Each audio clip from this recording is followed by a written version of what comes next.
Hello everybody, welcome back. Today as well we have got you another video. In this video I'll show you how you can rent movies on Amazon Prime.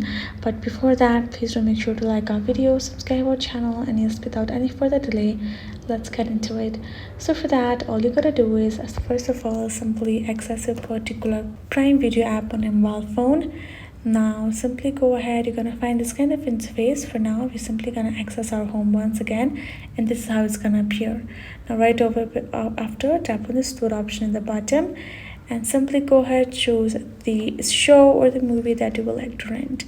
Now once you have done, you're gonna find these options in the right over here, which includes subscription, renting, and buying.